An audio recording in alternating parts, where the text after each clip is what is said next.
بقول لك إيه انت، لا بما انك ساكن جديد هنا في المنطقه، كل اللي في جيبك بالادب احسن ما اعمل معاك الغلط. انت عمرك شفت واحد صعيدي بيتعامل مع الغلط؟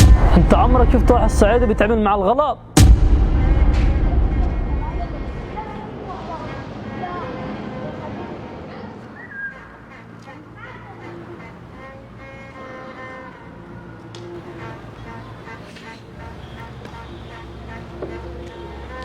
خد هذا صعيدي. انت بتقول لنا ده صعيدي؟ بقول لك إيه انت، لا بما انك ساكن جديد هنا في المنطقه، كل اللي في جيبك بالادب احسن ما اعمل معاك الغلط. انت عمرك شفت واحد صعيدي بيتعامل مع الغلط؟ يتعمل دلوقتي ياض، ده انت في منطقتي. ولا اوعى تفتكر ان انا جاي من الصعيد للقاهره يبقى انا كده غريب، لا ده انت اللي في منطقتك. يا قد انا اول مره اشوفك هنا تقول لي منطقتك. انت ساكن فين يا ولد بقى؟ انا ساكن في اول دور في العماره دي. ويا ترى ساكن ملك ولا ايجار؟ وانت مالك يا عم؟ هات اللي في جيبك واخلص. انا مقدر انك شارب وتقول كلام انت مش عارفه، ربنا يصلح حالك، سلام.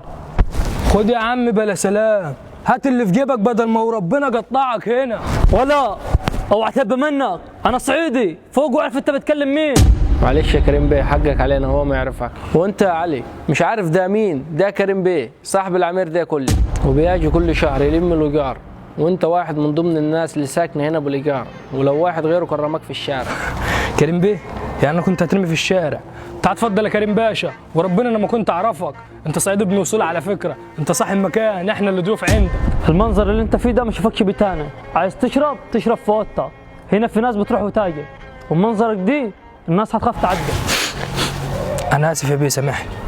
مسامحك، بس لو لقيتك تاني في الشارع شارب ومش في وعيك همشيك من المنطقه خالص. تمام اللي تشوفه طبعا، وربنا تسلم الصعيد اللي جابتك، انت راجل على الجد. خد وامشي يا خالد. لازم مني حاجه؟ تسلم، سلام.